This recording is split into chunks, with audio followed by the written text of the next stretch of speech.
আজকে তৈরি করে দেখাবো বার্গার সস এবং বার্গার প্যাটি তৈরি সহকারে। অ্যাকচুয়ালি বার্গার তৈরি করেন এক একজন এক একভাবে। আমি বাসায় যেভাবে বার্গার রেসিপিটি তৈরি করি রেস্টুরেন্টের স্বাদকেও হার মানাবে। তাই তো রেসিপিটি আজকে আপনাদের সাথে শেয়ার করছি। আশা করছি রেসিপিটি সবার কাছে খুবই ভালো লাগবে। হাই গাইজ, আসসালামু আলাইকুম, welcome back to my channel food quest by Raim. তো দেখে নেওয়া যাক আমার আজকের এই বার্গার রেসিপি কিভাবে তৈরি করি। বার্গার তৈরি করার জন্য প্রথমে বার্গার সসটা রেডি করে নেব। নিয়ে নিলাম একটি বাটিতে 1/4 কাপ টমেটো সস। এরপর যাবে 2 টেবিল স্পুন মায়োনিজ,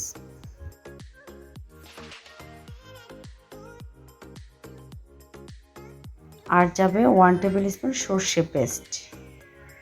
এরপর অ্যাড করছি 1 টেবিল স্পুন কনডেন্স মিল্ক। আমার কাছে কনডেন্স মিল্ক দিয়ে বার্গার সসটি তৈরি করতে ভালো লাগে। আপনারা চাইলে এর পরিবর্তে মধু অ্যাড করতে পারেন। কনডেন্স মিল্ক দিয়ে ভালো মতো নেড়ে চেড়ে মিশিয়ে নিতে হবে। বেশ, তৈরি হয়ে গেল আমার হোমমেড বার্গার সস।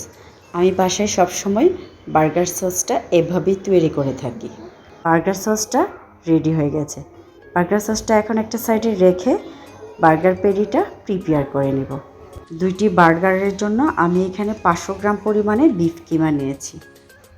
চাইলে আপনারা একটু কম বেশি করতে পারেন। এখন কিমাটাকে একটু চেপে চেপে একদম রাউন্ড শেপ করে নেব।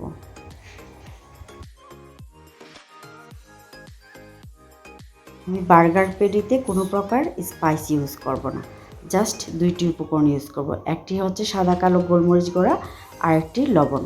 এই 2টি উপকরণ দিয়ে চারিপাশে ঘুরিয়ে ঘুরিয়ে লাগিয়ে নেব। এরপর প্যানে 2 টেবিল স্পুন পরিমাণে তেল দিয়ে দিব। তেলটা প্রপারলি গরম হয়ে আসলে বার্গার প্যাটিগুলো প্যানে দিয়ে এপিট ওপিট উল্টিয়ে পাল্টিয়ে ভালো মতো ভেজে নেব। পেটিগুলো ভাজতে বেশি একটা সময় লাগে না, 5 থেকে 6 মিনিটেই পেটিগুলো ভাজা হয়ে যায়। পেটিগুলো ভাজার সময় আবারও এর উপর কিছুটা লবণ আর গোলমরিচ স্প্রেড করে দিতে হবে। পেটিটা ভাজা হতে হতে সে ফাঁকে বানটা আর ভেজিটেবলগুলো কেটে নেব। এই বার্গার বানের ভিডিও কিন্তু কিছুদিন আগে আপলোড দিয়েছিলাম, চাইলে দেখে নিতে পারেন। আর ওই ভিডিওতে আরও অনেকগুলো ব্রেড এবং বানের ভিডিওর লিঙ্ক দেওয়া আছে, সেগুলোও চাইলে দেখে নিতে পারেন। বানগুলো একটু সেকে নিচ্ছি।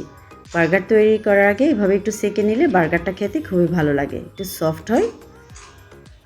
বার্গারের ভেতরে দেওয়ার জন্য কিছু ভেজিটেবল কেটে নিব। একটি বাঁধাকপির হাফ অংশ কেটে নিচ্ছি। এরপর কেটে নেব একটি টমেটো, একটি পেঁয়াজ, আর কেটে নেব একটি শসা। একটি একটি করে পেঁয়াজ থেকে পেঁয়াজের রিংগুলো খুলে নেব।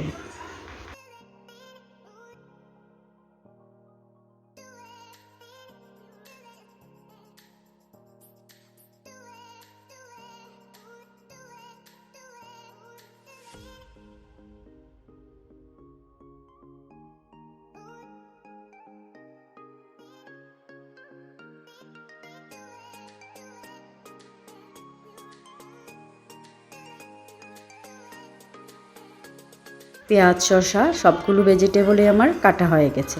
এখন পেঁয়াজ আর টমেটো সটে করে নেব।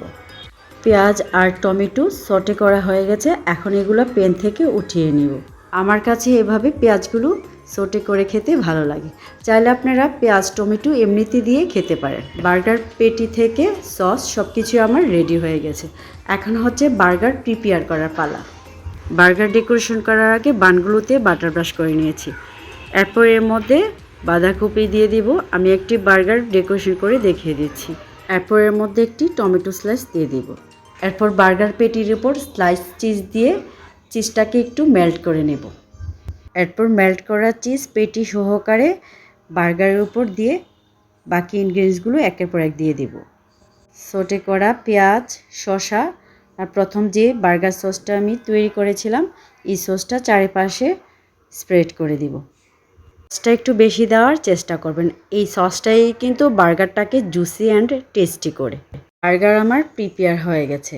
এখন একটি স্টিক দিয়ে লক করে দেব। আমার বার্গার প্রিপেয়ার অলমোস্ট ডান। এখন হচ্ছে সার্ভ করার পালা।